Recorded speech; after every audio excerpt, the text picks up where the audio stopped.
Hello, and welcome back to another episode of Dr. Schneider Plays War of the Human Tanks ALTeR.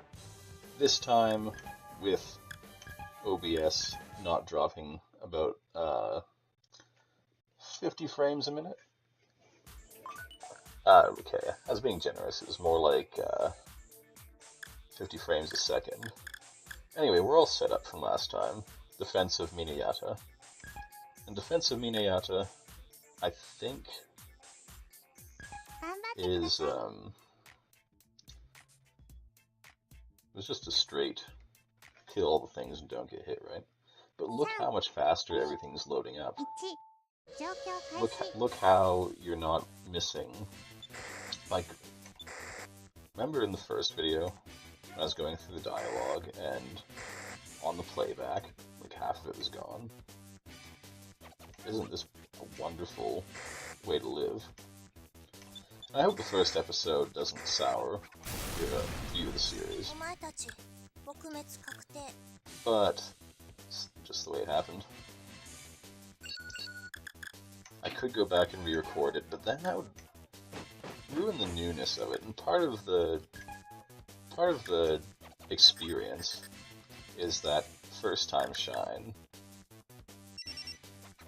So, even though it's a garbage recording, I'm going to leave it up just to preserve that first time freshness. And we'll continue on from here. These settings seem to work a whole lot better. And it took me probably longer than it should have to get them figured out, but OBS isn't my primary platform. If I could get it to run smoothly for everything, like, I'd much prefer to do it on OBS, but my laptop is just so weak. I have to use fraps for heavier games. It's unfortunate, especially since YouTube is going to discontinue their YouTube editor in September. So I'm going to have no way to string the clips together. So I'd really like to do it in OBS, where it's all one clip, because the games I play, like War of the Human Tanks, Jigoku Kusetsukan, Binding of Isaac, they're all games that you want a raw cut instead of an edit, for the most part. So the only thing I use the YouTube editor for these kinds of games, when I record them on fraps, is just stringing the clips together. But now to do it, the other thing I do is, of course, when I stream to Twitch, and I export to YouTube, and then I string the clips together, because I break into 15-minute segments, so that the YouTube editor can handle it. And then I put them into episodes, or just to cut out dead space before and after the actual gameplay. But I won't be able to do that in September, so I'm really looking for a way to get the things that I need done in one take done, and things I need edited, like, I don't know, I'd have to, for a stream, I'd have to basically export to YouTube, and then rip it from YouTube, and edit it somewhere else, and then re-upload it to YouTube. I guess from Twitch I could also just, like, download the MP4 directly to my laptop. My laptop is garbage, so it takes a while to process it all. And I think if I rip it from YouTube, it'll be in a better format. That's the other thing. If you get, like, a free software thing, it's always in a format that YouTube doesn't like. YouTube's pretty picky about its formats, all things considered. So, it's a bit of a problem. For me, anyway.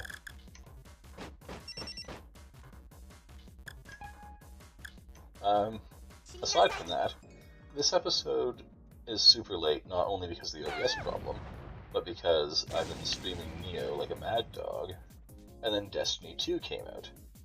I had to get content for Destiny 2. I played Destiny 1. Chitose, why? We just be friends. Destiny 1 was something that I played quite a bit. And I was pretty excited for the Destiny 2 beta, which I played the closed beta sheet for pre-ordering the game. And I just couldn't get the content out fast enough.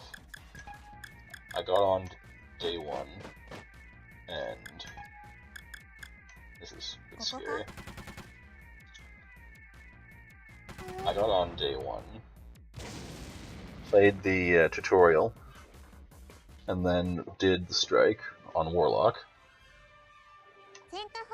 And then day 2, I did the strike on Hunter and Titan. I did the 2 Crucible modes. I had a lot of fun doing it.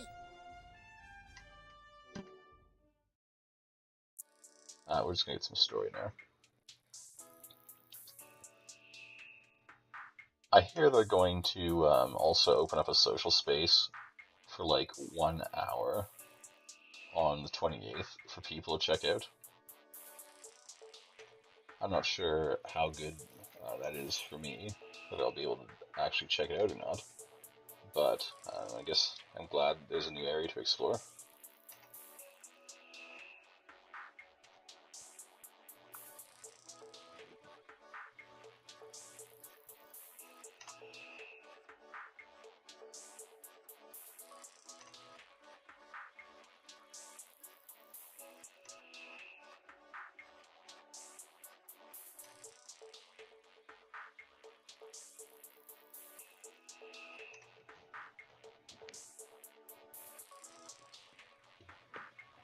Wow, Kurara doesn't seem to appreciate this very much.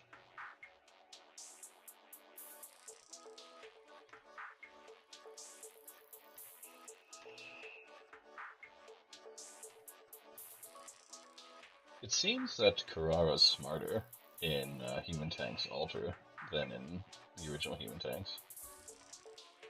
She was pretty dumb in Human Tanks.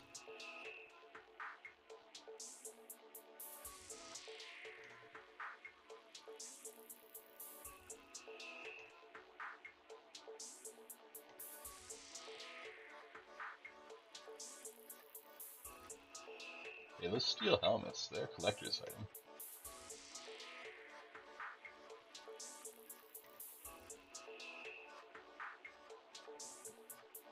But yeah, steel helmets are a great idea. You should definitely invest in them. Even though every human tank basically dies in one hit, whether they're wearing a helmet or not.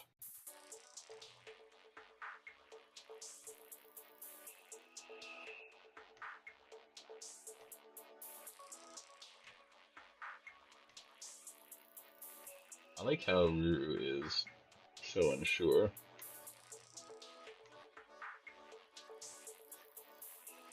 What's this midget?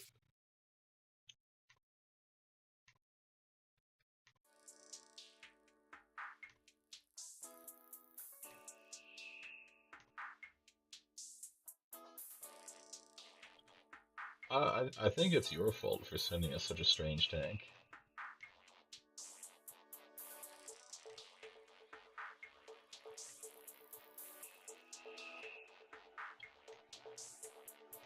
I still like the story here. The story is great. The Ishidaki.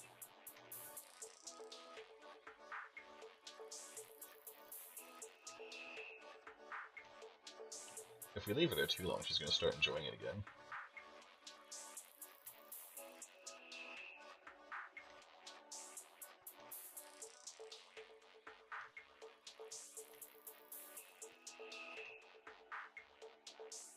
Okay, so hopefully you guys can get enough of the story here that the first part doesn't matter. To reiterate the first part, though, Ruru showed up in a box and then jumped out, made a horrible first impression, and broke one of the steel helmets.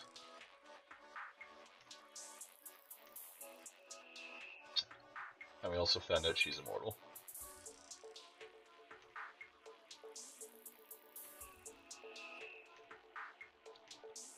And some of our own tanks are moving against us.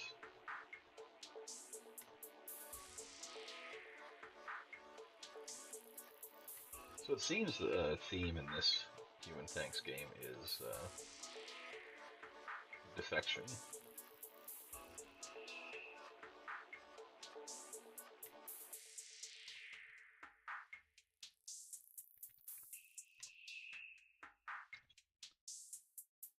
So, do you have to define the traitor?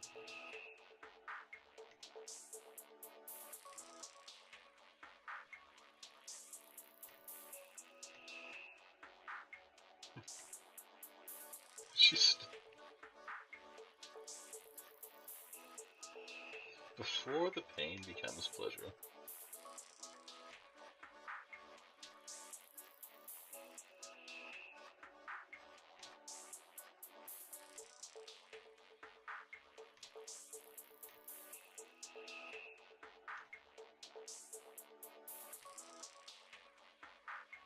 Half right, half wrong. Oh, it's a 00 series.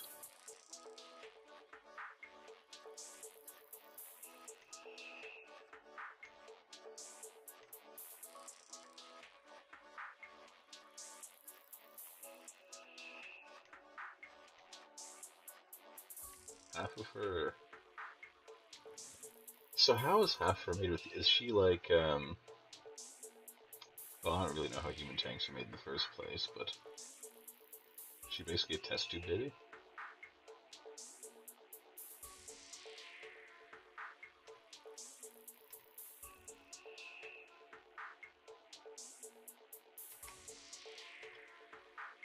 It's made by Choco, so it must be good.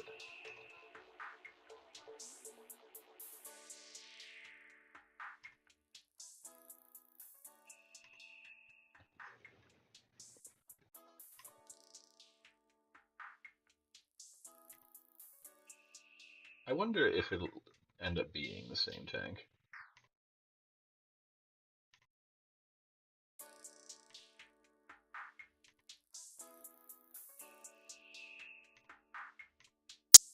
Does a human tank need to read a technical manual anyway?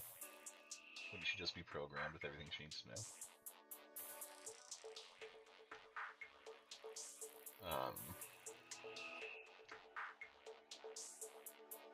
It's gonna be a short time, probably.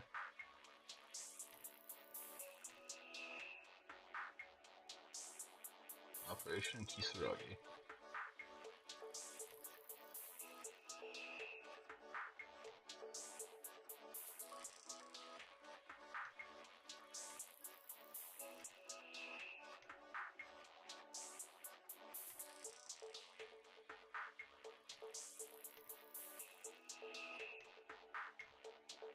Handshake.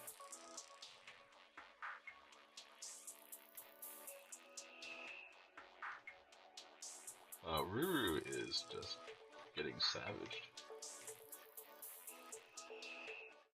I'm sure that we'll end up liking her by the end.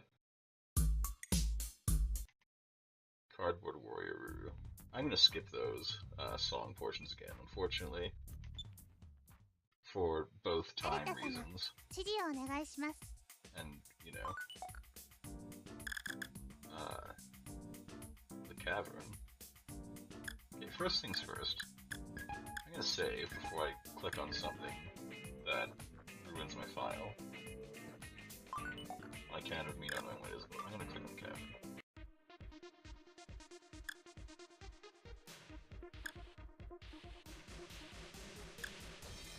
Okay, so this is like a dungeon? We'll explore that later. Let's develop. So you have for modules. Cat's eyes, cola, modem, move. So the modules are the same. Yeah, they're all the same. So we have to learn any new module names. We want to get modems as early as possible, because that's what basically carried us for the entire campaign. We get out in tank land. We develop a command tank. That takes literally all of our money. We can have an improved L. An improved cookie. We do need better assault tanks.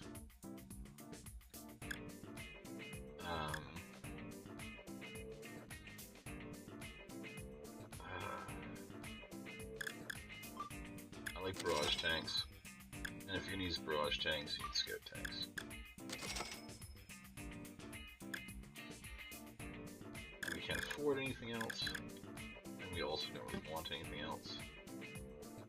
So, as per usual, we're going to set up our free battle, so I can get some money for the next episode. Supplies, that is. So let's check out our new tanks. So, we have a leggings here that it's too expensive for us to make that we don't need. A mall. It's a mall here, but on the character card it says mall. Anyway, so it has better range than the standard L. It has one more shooting range and costs significantly more. We won't need it for this battle. We probably want some Collins though. Those are pretty good. Let's make like 4 Collins.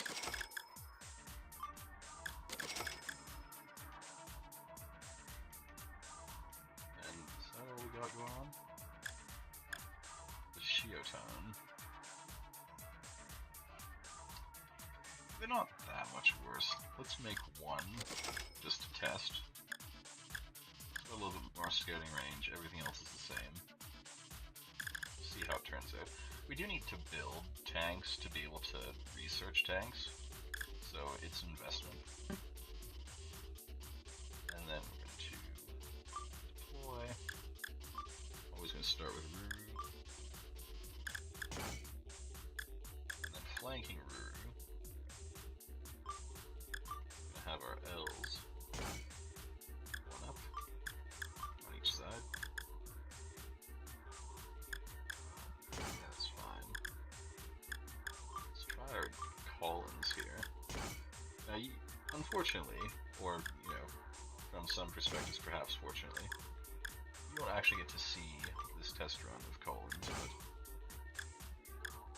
I assure you, it shall be done. We want to test out our Shiotone. Put you there. And room for Yaka. So that'll be our setup. This is our formation that I'll be using to test out these tanks and to make some supplies. I'm just going to drop a save in slot 2, and thank you for watching. If you enjoyed this, hit the like button, helps out a lot, and consider subscribing if you want to see more. And I will catch you next time. Bye now.